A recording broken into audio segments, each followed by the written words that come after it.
नमस्कार। आज के कॉमर्स क्लास में आप सबका स्वागत है। मैं श्रीमती राखी मंडल, वाणिज्य व्याख्याता, शासकीय उच्चतर माध्यमिक विद्यालय भैंसमा, जिला कोरबा से आज कक्षा 12वीं के विषय लेखा शास्त्र से आज की विषय वस्तु लेकर उपस्थित हूँ।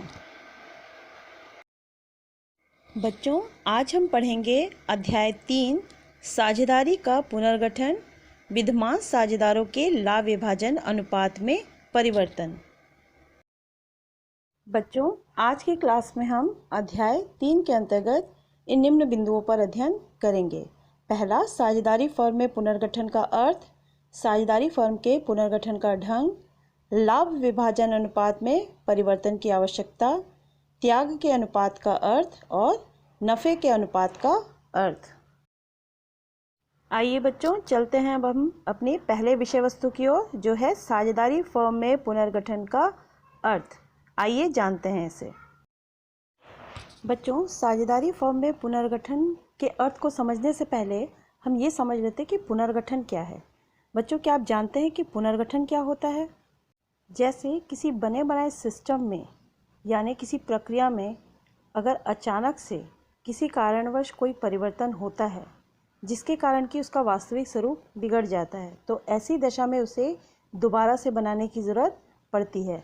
और जब हम दोबारा से उस प्रक्रिया और सिस्टम को बनाकर रेडी करते हैं तो इसी को पुनर्गठन कहा जाता है। आइए बच्चों, अब हम साझेदारी फर्म में पुनर्गठन के अर्थ को समझते हैं। बच्चों, जब साझेदारों के बीच संबंधों में होने वाला परिवर्तन जिसके फलस्वरूप विद्यमान ठहराव समाप्त हो जाता है और उसके स्थान पर नया ठहराव लागू हो जाता है, तो इसे साझेदारी फर्म में पुनर्गठन कहते हैं।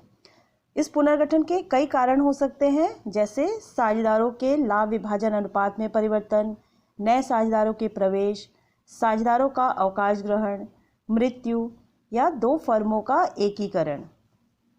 बच्चों, दूसरे शब्दों में हम कह सकते हैं कि साझेदारों के बीच संबंधों में होने वाला परिवर्तन साझेदारी फर्म का पुनर्गठन कहलाता है। इस पुनर्गठन के फलस्वरूप साझेदारों के बीच पहले से विद्यमान जो ठहराव है वो समाप्त हो जाता है और उसके स्थान पर नया ठहराव प्रभावशाली हो जाता है। आइए बच्चों, अब हम अपने अगले विषय वस्तु का अध्ययन करेंगे, साझेदारी फर्म के पुनर्गठन के ढंग। तो बच्चों, इस टॉपिक के अंतर्गत हम ये अध्ययन करेंगे कि साझेदारी फर्म को पुनर्गठन की आवश्यकता क्यों पड़ती है, इसके क्या निम्न कारण हो सकते हैं। तो यहाँ पर हम साझेदारी फर्म के पुनर्गठन के 5 मुख्य कारणों को पढ़ेंगे। आइए बच्चों, अब हम अपने पहले कारण की ओर चलते हैं, विद्यमान साझेदारों के लाभ विभाजन अनुपात में परिवर्तन। बच्चों, जब किसी फर्म के विद्यमान साझेदार अपने पारस्परिक लाभ विभाजन अनुपात में परिवर्तन करने का निर्णय कर लेते हैं, तो इसका आशय है कि एक साझेदार द्वारा दूसरे साझेदार के भाग को क्रय करना होता है। ऐसी दशा में विभाजन के फलस्वरूप जिस साझेदार का भाग पहले की तुलना में बढ़ जाता है उसे नफ़े वाला साझेदार बोलते हैं, और जिस साझेदार का भाग पहले की तुलना में घट जाता है उसे त्याग करने वाला साझेदार कहते हैं। और नफ़े वाला साझेदार त्याग करने वाले साझेदार को उसके त्याग के बदले में जो राशि देता है उस राशि को प्रीमियम या ख्याति कहते हैं। पुनर्गठन का अगला कारण है नए साझेदार का फर्म में प्रवेश। जब किसी साझेदारी फर्म को अतिरिक्त पूंजी की आवश्यकता पड़ती है या फिर व्यवसाय को अच्छे प्रबंध कौशल की आवश्यकता पड़ती है, तो ऐसी दशा में साझेदार आपस में निर्णय लेकर किसी नए साझेदार को व्यवसाय में प्रवेश देते हैं। अगर साझेदारी अधिनियम 1932 में इसका कोई उल्लेख न हो तो ऐसी दशा में सभी साझेदार आपस में सर्वसम्मति से किसी नए साझेदार को प्रवेश दे सकते हैं। तो ऐसी दशा में भी साझेदारी फर्म के पुनर्गठन की आवश्यकता पड़ती है। बच्चों, पुनर्गठन का अगला कारण है विद्यमान साझेदार की निवृत्ति। बच्चों, जब फर्म में पहले से विद्यमान कोई साझेदार किसी कारणवश व्यवसाय को छोड़कर चला जाता है या अवकाश ग्रहण कर लेता है, तो ऐसी दशा में भी साझेदार के रूप में फर्म से उसका संबंध समाप्त हो जाता है और इसे ही साझेदार की निवृत्ति कहते हैं। यह कई कारणों से हो सकता है। यदि साझेदार बीमार हो या वृद्धावस्था में चला गया हो या उसकी व्यवसाय के प्रति रुचि ही खत्म हो गई हो। इन निम्न कारणों से वो साझेदारी से निवृत्ति ले लेता है। कई बार साझेदार ऐच्छिक रूप से भी व्यवसाय को छोड़कर चला जाता है। तो ऐसी दशा में भी साझेदारी फर्म के पुनर्गठन की आवश्यकता महसूस की जाती है। पुनर्गठन का अगला कारण है विद्यमान साझेदार की मृत्यु। यदि किसी साझेदार फर्म में पहले से विद्यमान साझेदारों में से किसी साझेदार की मृत्यु हो जाती है और बाकी साझेदार व्यवसाय को आगे जारी रखते हैं, तो ऐसी दशा में भी फर्म के पुनर्गठन की आवश्यकता पड़ती है। पुनर्गठन का अगला कारण है दो फर्मों का एकीकरण। बच्चों, जब कभी कोई साझेदारी फर्म बाजार में प्रतिस्पर्धा का सामना करने में अपने आप को असमर्थ महसूस करता है या फिर कभी वो व्यवसाय के संचालन की लागत में कमी करना चाहता है, तो ऐसी दशा में वह अपने जैसे किसी दूसरे फर्म के साथ एकीकृत हो जाता है और एकीकरण के फलस्वरूप एक नया ठहराव किया जाता है तथा लाभ विभाजन की नई व्यवस्था लागू की जाती है। और यह भी साझेदारी फर्म के पुनर्गठन का ही एक रूप होता है। तो बच्चों, देखा आपने कि साझेदारी फर्म को पुनर्गठन की आवश्यकता क्यों पड़ती है। चलिए बच्चों, अब हम अपने अगले विषय वस्तु की ओर चलते हैं, जो है त्याग का अनुपात। बच्चों, जब नए साझेदार के प्रवेश पर पुराने साझेदार अपने लाभांश से कुछ भाग उसे दे देते हैं, यही उनका त्याग है। पुराने साझेदारों के त्याग से उनका लाभांश कुछ कम हो जाना स्वाभाविक है। वे अपने लाभांश का त्याग जिस अनुपात में करते हैं, उसे ही त्याग का अनुपात कहते हैं। बच्चों, त्याग के अनुपात का सूत्र है त्याग का अनुपात बराबर पुराना अनुपात ऋण नया अनुपात। हम अपने प्रश्नों को इसी सूत्र के माध्यम से आगे बनाएंगे। लेकिन त्याग का अनुपात में आपको इन दो कंडीशंस पर ध्यान रखना होगा। जब भी आप व्यवहारिक प्रश्न बनाएंगे तो हम इन दो बातों का विशेष ध्यान रखेंगे। पहला है त्याग के अनुपात का उल्लेख नहीं होना और दूसरा है विशेष अनुपात में त्याग। बच्चों, प्रश्न बनाते समय हमें इस बात का ध्यान रखना होगा कि यदि प्रश्न में त्याग के अनुपात का कोई उल्लेख नहीं होता या उसके बारे में कोई जानकारी नहीं दी होती, तो ऐसी दशा में यह मान लिया जाता है कि उन्होंने अपने पुराने लाभ विभाजन के अनुपात में ही नए साझेदार को लाभांश दिया होगा। बच्चों, विशेष अनुपात में त्याग की दशा में जब पुराने साझेदार अपने पुराने लाभ विभाजन के अनुपात में त्याग नहीं करते बल्कि किसी विशेष अनुपात में ही नए साझेदार के पक्ष में त्याग करते हैं, तो ऐसी दशा में पुराने साझेदारों के लाभ विभाजन के नए अनुपात की जो गणना है वो उनके पुराने लाभांश में त्याग का अंश घटाकर की जाती है। आइए बच्चों, अब हम इससे संबंधित एक प्रश्न को हल करते हैं, जिससे ये हमें और आसानी से समझ में आ जाएगा। आइए हम यहाँ एक प्रश्न लेते हैं। हमारा प्रश्न है, सतीश एवं गिरीश साझेदार हैं जो फर्म के लाभ को 3:2 में बांटते हैं। सतीश अपने भाग का 1/3 और गिरीश अपने भाग का 1/2 आशीष को देकर फर्म में सम्मिलित करते हैं। सतीश और गिरीश के त्याग के अनुपात की गणना कीजिए और साझेदारों का लाभ विभाजन का नया अनुपात बताइए। आइए बच्चों, अब हम प्रश्न को हल करते हैं। प्रश्न को हम 2 हिस्सों में हल करेंगे। पहले हिस्से में हम त्याग के अनुपात की गणना करेंगे और अगले हिस्से में हम लाभ विभाजन के नए अनुपात की गणना करेंगे।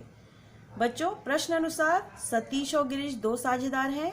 उनका लाभालाभ अनुपात है 3:2।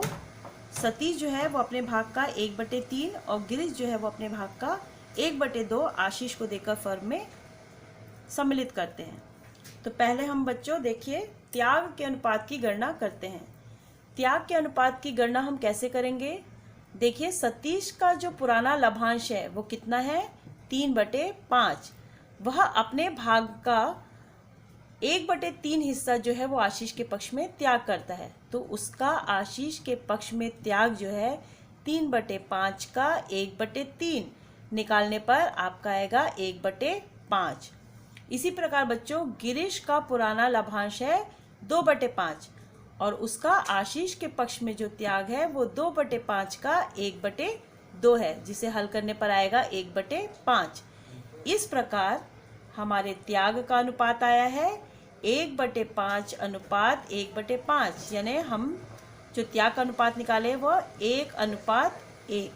ठीक है, तो इस प्रकार बच्चों हम त्याग के अनुपात की गणना करेंगे। आइए बच्चों, अब हम अपने दूसरे हिस्से को हल करते हैं। इसमें हम लाभ विभाजन के नए अनुपात की गणना करेंगे। बच्चों, उसके लिए हमें सबसे पहले हम सतीश का निकालते हैं। सतीश का पुराना लाभांश ऋण त्याग का भाग। तो सतीश का जो पुराना लाभांश है वो 3/5 था और सतीश ने 1/5 हिस्सा त्याग किया, तो वो अपने 3/5 में से 1/5 घटाएगा, तो इसे हल करने के बाद आएगा 2/5। उसी प्रकार गिरीश का पुराना लाभांश ऋण त्याग का भाग। तो गिरीश का पुराना लाभांश था 2/5, उसने त्याग किया 1/5, जिसे हल करने के पश्चात आया 1/5। अब बच्चों, जो नया साझेदार है आशीष, उसको क्या प्राप्त हो रहा है? उसको सतीश से प्राप्त हुआ प्लस गिरीश से प्राप्त हुआ। तो सतीश से उसने 1/5 प्राप्त किया और गिरीश से भी उसने 1/5वां हिस्सा प्राप्त किया। इस प्रकार दोनों हिस्सों को जोड़ने के पश्चात आशीष का आएगा 2/5। तो बच्चों, नए लाभ विभाजन का जो अनुपात आया है वो है सतीश का 2/5 अनुपात गिरीश का 1/5 अनुपात आशीष का 2/5, और हमारा नया रेशियो जो आया है वो आया है 2:1:2।